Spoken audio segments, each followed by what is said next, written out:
देखो, पहले तो मैं आपको बता दूं कि प्रेस वार्ता की कोई सूचना नहीं दी गई।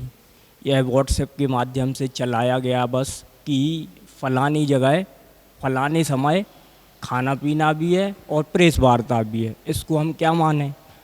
और इस प्रेस वार्ता में मैं ये समझता हूँ कि जो विरोध करने वाले हैं या जो विरोधी हैं वो ही बस क्यों दिखते हैं। इसमें एक नया या अन्य चेहरे समाज के क्यों नहीं दिखते हैं। जो आज ये प्रेस वार्ता हुई है जिसमें 15 से 20 लोगों का, जो मैं एक टाइप से मान लूँ या गुरुजी विरोधी हैं या मुनु विरोधी हैं, सिर्फ वो ही दिखते हैं। और तीसरा कोई समाज का ना बुलाया जाता है और ना उनसे कुछ बुलवाया जाता है। या तो उन्हें साइड कोने में बैठने के लिए बोल दिया जाता है और खुद ही खुद अपने मन से जो उनको बोलना है वो बोलते जाते हैं।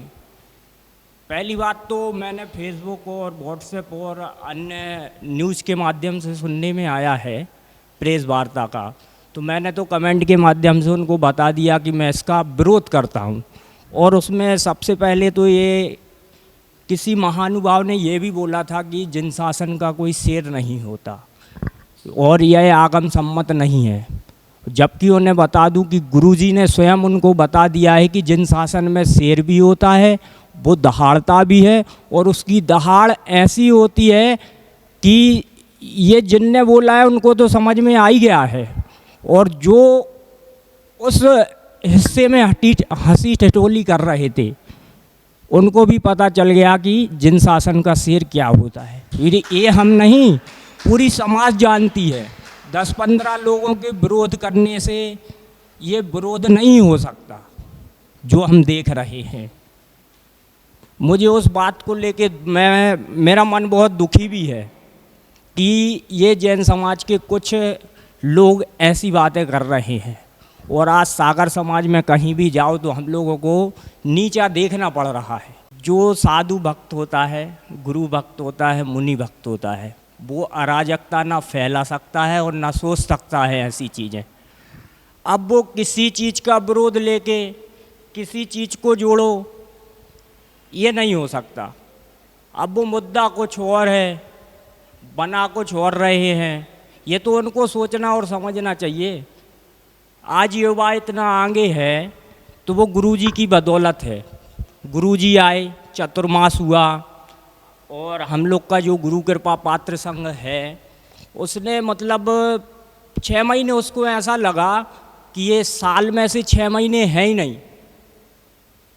मतलब कैसे कट गए 7 महीने पता ही नहीं चला, सुबह से लेके रात तक।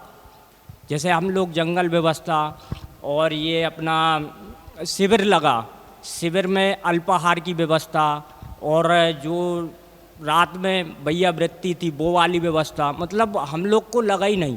और हमारे ग्रुप में जो 100 से 150 जन है वो पहले हम लोग 70-80 थे। हम लोग के पास जब गुरुजी का चतुर्मास स्टार्ट हुआ, पता चला कि होगा, तो हम लोग के पास सागर शहर में इतने युवाओं के फ़ोन आए हमारे अध्यक्ष साहब के पास कि मतलब हमें गुरु कृपा पात्र संघ का हिस्सा बना लीजिए, आपका ग्रुप हमें अच्छा लगता है, आपके ग्रुप का लीडर अच्छा है, इस टाइप से। और मतलब हम लोग ने 5 महीने गुरु की इतनी सेवा की और गुरुजी ने इतना आशीष दिया कि मतलब ये शब्दों में तो बयान नहीं कर सकते। और जो शिविर के माध्यम से मैं बताना चाहता हूँ, शिविर लगा था, हमारे अध्यक्ष साहब, पहले तो हम लोग को ऐसा लग रहा था इतने सारे चौके जो आगम अनुसार 16 का वो कैसे मैनेज हो पाएगा। लेकिन उसके बाद जब पता चला एक दिन के बाद कि मतलब शहर का हर एक इंसान शिविरार्थियों को आहार कराने के लिए इतना उत्सुक था कि पहले जो बोल रहा था कि मैं सिर्फ एक जन को आहार करा पाऊँगा, लेकिन उसके बाद ऐसा समझ में आया कि मतलब वो हम कहते थे हम 1 बस पहुंचा पाएंगे आपके यहाँ, वो बोलते थे नहीं 5 पहुंचाना। हमारे यहाँ 5 शिविरार्थियों की व्यवस्था है। मतलब एक दिन के बाद ऐसा माहौल बना कि मतलब समझ में ही नहीं आया। और ये एक ऐतिहासिक हुआ चतुर्मास। गुरुजी का सानिध्य पहली बार मिला, पहली बार में ये इतने इतिहास रच दिए गुरुजी ने कि मतलब आज जो उनसे जलने वाले हैं उनको ये अपच का कारण बन गया, उनको पच नहीं रहा। और गुरुजी का तो हमें क्या, पूरे भारतवर्ष को ही क्या, पूरी दुनिया को पता है, शेर दहाड़ेगा तो जो जलने वाले हैं उनको तो डरना पड़ेगा। इसलिए डरना पड़ेगा कि गुरुजी ना गलत होने देते हैं ना करते हैं, वो गलत देख भी नहीं सकते, और जब कोई गलत देख नहीं सकता तो बोलेगा। आज गुरुजी ने मतलब इतने तीर्थों का निर्माण किया है कि मतलब इसको शब्दों में बयान नहीं कर सकते।